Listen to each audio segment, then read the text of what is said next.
l'actu, midi 30 sur l'Or FM. À 12h05, bienvenue sur l'Or FM, la radio Lorraine. Aujourd'hui, on va parler de mobilité et de l'actualité des transports gérant les secteurs du Thionvillois et du Val-de-Fensch. Vous l'aurez compris, on va parler du SMITU aujourd'hui, syndicat mixte des transports urbains Thionville-Fensch. Après des rentrées délicates et un réseau largement critiqué, où en est-on aujourd'hui? Les tensions se sont-elles apaisées et quelles sont les perspectives d'avenir? On vous dit tout avec nos invités. C'est parti pour C'est dans l'actu jusqu'à 12h30. C'est dans l'actu, midi 30 sur l'Or FM. Aujourd'hui, pas un mais bien deux invités en studio sur l'Or FM. Rémi Dick, maire de Florange et président du SMITU. Bonjour et bienvenue. Bonjour à vous. Vous êtes accompagné aujourd'hui de votre vice-président SMITU et maire de Terreville, Olivier Postal. Bonjour Olivier Postal. Bonjour Marco. Bienvenue sur l'antenne de l'Or FM, messieurs. Alors, première chose, évidemment, on va revenir sur la période cruciale de rentrée scolaire. Les 2 dernières années ont été un peu délicates concernant les transports du SMITU, menés notamment sur le Thionvillois et le Val-de-Fensch. Qu'en est-il cette saison après des années difficiles, des gamins qui sont restés aux arrêts de bus sans pouvoir prendre leur transport, des lignes qui ont été déviées? Où est-ce qu'on en est aujourd'hui? J'allais dire, moi, c'est une rentrée vraiment où je suis plutôt satisfait, puisque ça fait depuis 2017 quand même que quasiment année après année, on se retrouve avec des articles de presse, des mécontentements permanents, les maires. Des gamins sont restés aux arrêts de bus, Rémi Dick. Oui, effectivement, on se retrouve chaque année avec des grands scandales sur la mobilité. Cette année, pour le moment, c'est hyper calme. D'accord, rentrée sereine. On a des aléas, on a des problématiques, on a un bus qui est tombé en panne à droite à gauche, mais on a mis en place tout de suite une adresse mail dédiée du syndicat, le réseau Citeline a été hyper actif, on répond à tout le monde et à toutes les sollicitations, et finalement ça se passe bien. Donc pour le moment, je le dis, je tends le dos, je touche du bois, mais ça se passe bien. Bon, la rentrée était plutôt sereine et ça c'est une nouvelle plutôt rassurante.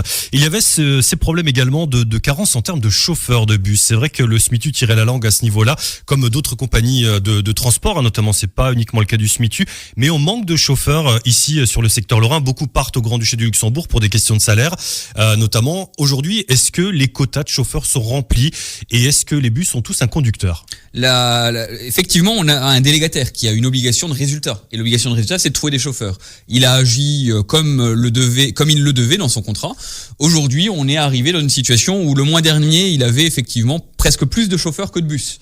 Donc on arrive enfin dans une situation où nous sommes en capacité de répondre au plan de transport tel qu'il a été voté par les élus, tel qu'il a été choisi par les élus, sans carence de chauffeurs. Ça représente combien en chiffres là aujourd'hui? Alors on a 140 bus, donc on doit avoir à peu près 250 salariés chez Keolist, 3 frontières. Là aujourd'hui, notre problème, c'est de devoir faire un plan de rachat de matériel roulant, remplacement du système de billettique, remplacement des radios. Tout ça doit permettre d'améliorer le réseau et de manière immédiate. Donc on a des investissements, on a 5 nouveaux bus qui sont achetés, on a 23 nouveaux cars qui sont achetés. Ça faisait depuis 2015. Depuis 2015, effectivement. Et concernant les conditions de travail, parce que l'année dernière, on avait reçu les syndicats, notamment, qui dénigraient et qui critiquaient notamment les conditions de travail de ces chauffeurs de bus. Est-ce qu'un consensus a été trouvé? Est-ce qu'aujourd'hui, la situation est plus sereine entre les chauffeurs et la gérance du SMITU? Est-ce que tout va bien?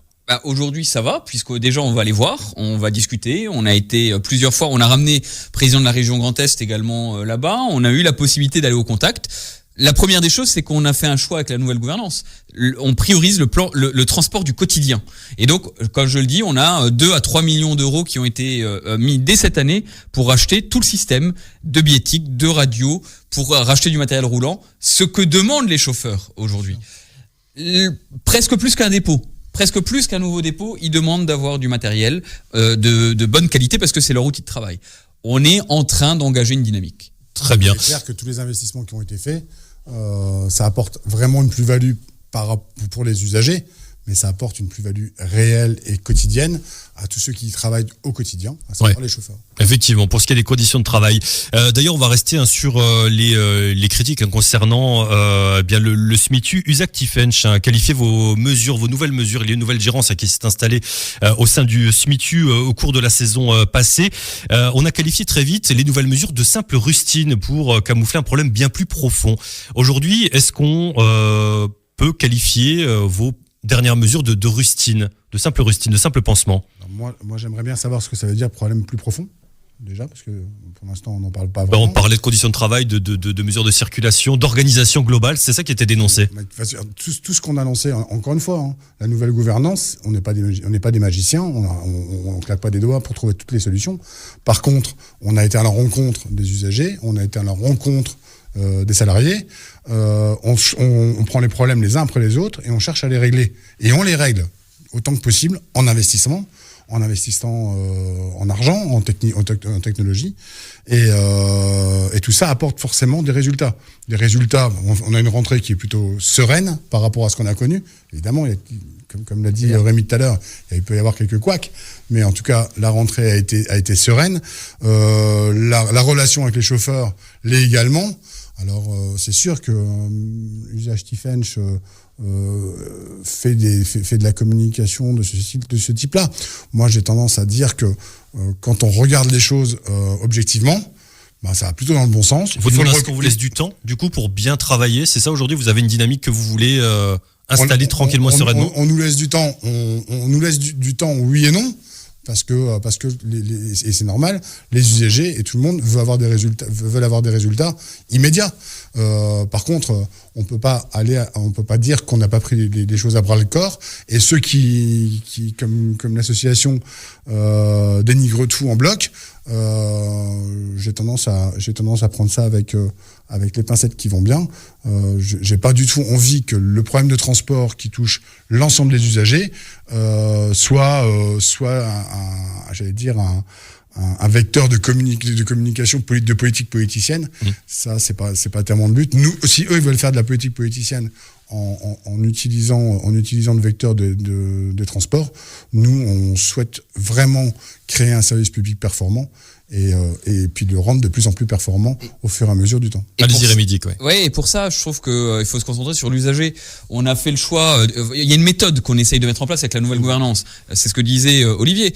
La méthode, c'est quoi? C'est on écoute, on concerte, on fait des réunions publiques, on discute avec les maires, on met en place des adresses mail, on essaye de récupérer les infos là où on peut pour essayer d'améliorer le réseau. On responsabilise le délégataire qui aussi devait être responsabilisé, ça a été la responsabilité des élus que de rappeler la responsabilité aux délégataires par rapport à toutes les failles et les trous dans la raquette qui existaient dans le réseau, mais c'est avec justement la matière que nous donnent les usagers que nous on peut aller responsabiliser le délégataire. Donc on a une méthode, méthodiquement on avance. Après, effectivement, on n'est pas des magiciens. Racheter des bus et racheter des cars. Dans le meilleur des cas, quand on rachète des bus d'occasion, il me faut 5 mois. Quand j'achète des cars neufs, il me faut 18 mois, parce qu'il faut les fabriquer. Effectivement, ça se fait pas en claquant des doigts.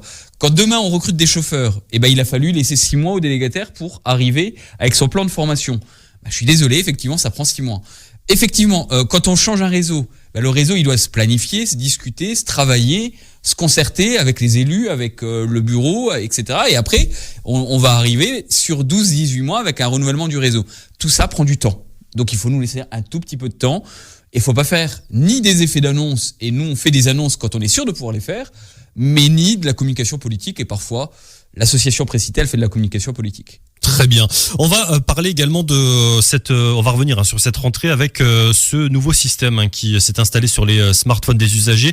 Ça s'appelle Pisae. C'est en place depuis le 2 septembre. Les usagers des bus Citylink bénéficient de cette nouvelle appli qui permet de suivre la position des véhicules du réseau en temps réel, directement depuis leur smartphone. Une avancée chez vous qui a déjà rencontré un franc succès, il me semble. Oui, aujourd'hui, on peut rester sur les chiffres. On a à peu près une trentaine de milliers d'abonnés pour le réseau et peut-être un peu moins, 28 000 abonnés sur le réseau. On a déjà aujourd'hui 24 000 téléchargements de l'application. C'était une manière aussi de rendre confiance aux usagers, vu qu'on attendait les bus pendant des années, ils ne passaient pas forcément. Là aujourd'hui, c'est un gage de confiance. Oui, la confiance, c'est de donner une information qui est fiable. Donc de créer un outil pour permettre à l'usager de savoir où est son bus, à quelle heure il arrive et à quelle heure il repart, ça me paraît être un élément essentiel pour pouvoir utiliser le service public qu'est le transport en commun de la manière la plus optimale. Le transport public, c'est du service public. Il y a 2 mots à comprendre. Et nous, on cherche à faire du service public avec le public, en construisant quelque chose avec le public, et certainement pas contre lui. Et ça fait partie du saut technologique que doit faire le réseau du Thionvillois. Effectivement, le saut technologique, on a 10 ans de retard déjà. Même avec l'application, on a 10 ans de retard. Puisque la plupart des réseaux de transport ont pris dans les années 2010 effectivement. Donc là, on rattrape un retard de 30 ans, mais on a encore 10 ans de retard. La prochaine étape, ça sera sur les systèmes de billettique. Je le dis, sur les systèmes de billettique, on fait tout pour pouvoir, d'ici à 6-8 mois, pouvoir payer avec son smartphone et plus avoir besoin d'un ticket, un simple ticket. Ça fait partie d'un saut technologique qu'on doit garantir. Alors après, ça laissera un certain public sur le côté. On nous dit toujours que de manière inclusive, il faut pouvoir avoir des systèmes pour tout le monde, mais la grande masse des gens sont connectés sur leur smartphone, peuvent avoir l'information en temps réel, et j'ai tendance à penser, j'aime bien dire et rappeler que les gens sont moins bêtes qu'on l'imagine parfois, et ils peuvent comprendre qu'un bus est en panne. Faut juste leur dire. Effectivement, faut juste communiquer, donner les bonnes infos. Effectivement, c'est important. Rémi Dick, Olivier Postal, vous restez bien avec nous. On va continuer de parler de l'actualité du SMITU, syndicat mixte des transports urbains Thionville-Fensch. On parlera notamment d'une relation qui est en train de s'apaiser entre justement le SMITU et la communauté de communes de Cattenom et environ. On parlera également du prochain bus à haut niveau de service, le BHNS, le service Citizen. On vous dit tout dans un instant avec nos invités. À tout de suite. C'est dans l'actu, midi 30 sur l'Or FM. À 12h25, on est de retour sur l'Or FM avec aujourd'hui cette actualité consacrée au SMITU, le syndicat mixte des transports urbains Thionville-Fensch. Mes invités encore durant quelques minutes, Rémi Dick, maire de Florange et président du SMITU. Il est accompagné aujourd'hui d'Olivier Postal, vice-président au syndicat mixte et bien entendu maire de Terreville. Messieurs, on continue à évoquer l'actualité et la mobilité sur notre secteur et on a appris que la communauté de communes de Cattenom et environ, qui faisait une sorte de cavalier seul sur son territoire en termes de mobilité, voulait intégrer dans sa globalité le syndicat mixte, le SMITU.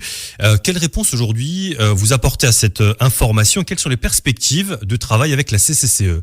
Alors je pense qu'il faut dépasser le sujet CCCE, puisqu'en fait le vrai sujet c'est que le territoire du Nord-Moselle qui va du Bouzonvillois jusqu'à Aunaltiche aujourd'hui est très clairement avec pour enjeu numéro 1 le territoire qui est le plus concerné par les sujets de mobilité sur l'ensemble du territoire de la Moselle et je pense sur l'ensemble des territoires du Grand Est. Mais il y avait une réelle distension quand même. Il y avait des distensions de nature politique, oui. Mais aujourd'hui on a vu l'enjeu tel qu'il est. L'enjeu tel qu'il est, c'est bien de tout faire pour que le syndicat de mobilité qu'est le SMITU puisse pouvoir répondre aux enjeux des territoires et pouvoir faire les aménagements des territoires de manière pertinente et cohérente.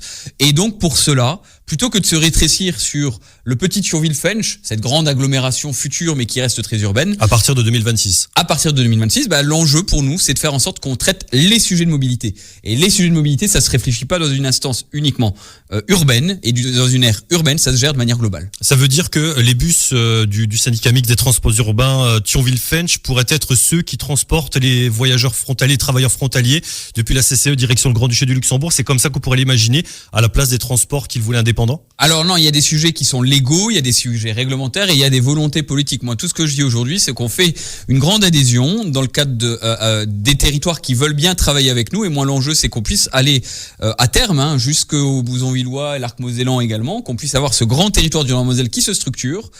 C'est des discussions politiques qui sont en cours.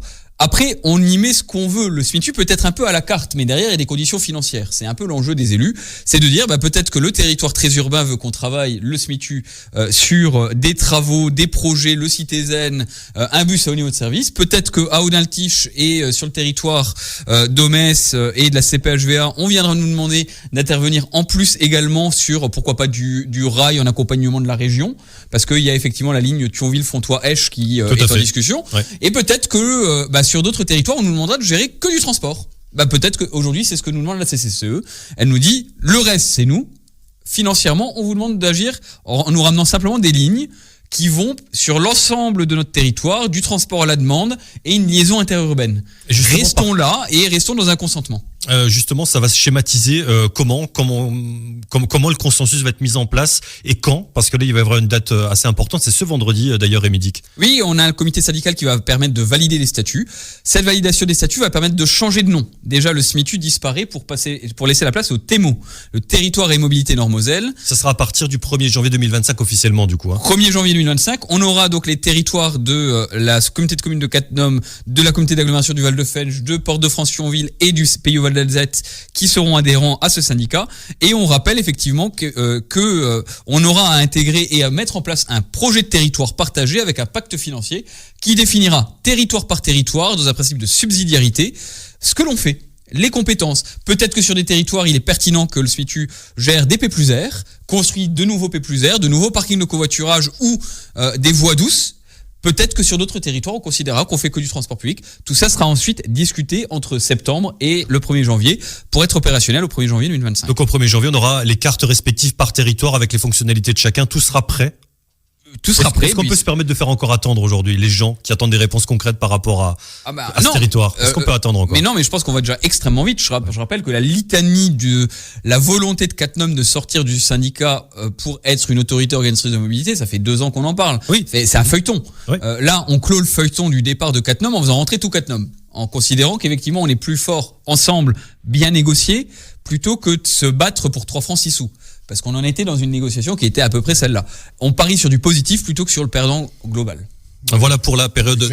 Allez-y, Olivier Postal. Non, mais c'est vrai qu'à partir du moment où la communication n'est pas rompue et qu'elle est positive et qu'on cherche, on comprend les enjeux des uns et des autres et qu'on a une véritable volonté d'avancer, on trouve forcément des points d'achoppement. Donc il est clair que dans ces conditions-là, le SMITU, dans la manière de travailler qui est la nôtre, c'est-à-dire vers l'ouverture, vers la recherche du consensus et vers la recherche de solutions, devient attractif. Et c'est vrai qu'il y a beaucoup de gens qui veulent nous rejoindre. Et tant mieux, parce que plus il y aura de monde pour gérer ce problème, et plus on pourra répondre au quotidien aux besoins des usagers. Affaire à suivre, en tout cas, ça sera officiel à partir de ce vendredi et mis en place à partir du 1er janvier 2025. Messieurs, il y a également, concernant l'actualité du SMITU, le bus à haut niveau de service qui bien circulera sur le territoire du Thionvillois, le Val de Fensch et tout ce réseau. Ça sera dans les années qui viennent. C'est le projet de bus à haut niveau de service. Où est-ce qu'on en est aujourd'hui concernant le cahier des charges? On sait qu'il y a notamment ces 2 ponts qui sont en construction sur le Thionvillois qui faciliteront l'accès à la population à certains endroits, dont l'accès à la gare de Thionville. C'est un enjeu très important. Il est question aussi d'avoir un vrai dépôt pour accueillir tous ces bus. Où est-ce qu'on en est aujourd'hui? Est-ce que les choses avancent dans le bon sens? Alors les ponts à l'heure actuelle sont finis, sont terminés et pourront être utilisés à partir de février prochain, à partir du moment où les 2 ponts seront reliés entre eux. Le but de la construction de ces ponts, parce qu'on a tout entendu. Bien sûr. Tout est souvent n'importe quoi. Tout est son contraire, oui. Le but de ces ponts, c'est de permettre aux bus de pouvoir et donc aux usagers, d'avoir un accès à la gare optimisé. Parce que c'est pas le tout de prendre le pont des Alliés à l'heure actuelle. Ça dépend des heures, mais sinon, vous savez quand est-ce que vous rentrez sur le pont des Alliés, vous savez pas. On ne sait pas quand on en ressort, effectivement. Donc c'est vraiment un des ponts qui sont en site propre et qui vont permettre d'avoir un accès à la gare optimisé et régulé régulé en termes d'horaire. C'est-à-dire que quand on dira, voilà, on arrive à la gare à 7h30, on arrivera à la gare à 7h30. C'était la meilleure réponse à donner. C'est pas le cas à l'heure actuelle avec le simple pont des Alliés. Ouais, et c'était la meilleure réponse à donner face à l'afflux de frontaliers. On sait que ça double d'année en année, ça triple même dans les 10 années qui viennent. C'était peut-être la meilleure réponse à donner dans l'immédiat à ces gens-là, à tous ces frontaliers qui vont être concernés par la mobilité. C'est pas la seule réponse, mais en tout cas, c'en a une. Et je vais un tout petit peu plus loin. De toute manière, aujourd'hui, on voit bien que dans le débat public, le projet Citizen, il a été lancé. Mais le projet Citizen doit déjà être revu et retravaillé. Et c'est une demande des maires. Et de tous les maires et de tous les territoires. C'est pas parce qu'un projet a 10 ans qu'il faut le faire. Donc nous, ce qu'on dit, c'est on fait le projet, mais on le réamende au projet et aux enjeux modernes. Les enjeux modernes, c'est quoi? La région nous dit et l'État nous disent, nous ne finançons un projet de transport et de mobilité et d'aménagement du territoire que si c'est l'accès des gares qui est privilégié. Les 2 ponts correspondent à l'accès gare et à l'amélioration de l'accès gare de Thionville. On a 2 trous dans la raquette aujourd'hui dans le projet Citizen. La gare d'Ucange n'est pas desservie dans le projet Citizen. Premier trou. La gare d'Étanges-Grande n'est pas non plus utilisée dans le cadre du projet Citizen. C'est un 2e trou dans la raquette. Donc aujourd'hui, le projet Citizen sera revu, retravaillé pour permettre l'accès le plus rapide possible vers les gares sans avoir excusez-moi le terme, le bordel qu'on a à Ucange, où il y a 300 voitures qui se font verbaliser tous les jours parce qu'elles se garent n'importe comment pour avoir accès à la gare. Donc ça, c'est effectivement l'enjeu. Sur le dépôt, pour reprendre la question du dépôt, on a un projet de dépôt qui il y avait un était deuxième appel d'offres qui devait être lancé normalement. Où est-ce qu'on en est là-dessus justement? On a changé les cartes là du coup. Ah ouais, on a changé les cartes puisque le projet de dépôt était sorti d'appel d'offres à plus de 28 millions d'euros et on me disait que si je le signais, j'avais déjà presque 2 millions d'euros d'avenant qui arrivaient au moment même où je le signais parce qu'on avait déjà trop tardé pour décider. Un projet de dépôt à 30 millions d'euros, aujourd'hui, en euros constants, je dis non, je mets pas de ma signature. Pourquoi? Parce qu'effectivement, on se rend compte que le dépôt a été traité comme si c'était un grand totem. C'était un totem du transport public et c'était un vaisseau amiral. Architecturalement parlant, en termes énergétiques, on en a fait un vaisseau amiral. Moi, je considère que le dépôt, c'est un dépôt d'exploitation et c'est un dépôt logistique. C'est des murs, c'est des espaces logistiques, c'est des espaces mécaniques de réparation et ça doit être traité comme un dépôt d'exploitation. Qu'il soit beau ou moche, je suis maire de Florange, le dépôt doit se faire sur Florange, c'est pas mon sujet. Moi, le sujet, c'est d'avoir un dépôt qui soit exploitable pour les salariés, qui corresponde au droit du travail et qui soit un peu modéré en termes de prix. Donc on est en train de discuter pour savoir si le dépôt peut pas être intégré au contrat de délégation de service public, puisqu'effectivement, c'est les délégataires qui vont devoir l'exploiter et il n'est pas absurde parfois que le délégataire puisse mettre le main à la poche. C'est des discussions contractuelles plutôt que d'avoir un projet totem qui coûte très cher et qui annonce du 100% électrique alors que c'est déjà devenu controversé.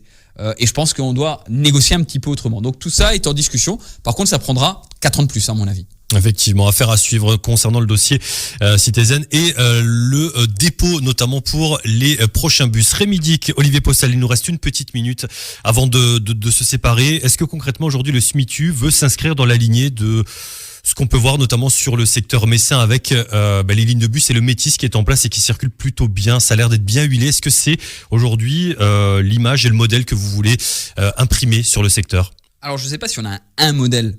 On se compare. Je parle en anglais, on benchmark, on regarde ce qui est bien, ce qui est pas bien. Mais sur notre territoire, du coup, c'est vraiment la référence aujourd'hui. On regarde aussi bien ce qui se passe à Luxembourg et ce que la CCCE a fait avec la gratuité des transports. Des transports pour les frontaliers. Ouais. On peut regarder ce qui se passe à Metz et leur modèle de service public et de gestion de la DSP. Moi, je regarde un peu de tout. Après, il faut qu'on invente notre modèle par rapport à notre territoire parce qu'on a de l'urbain mais aussi du semi-rural. On n'a pas la même configuration géographique que Metz et la métropole. On n'a pas de ville-centre.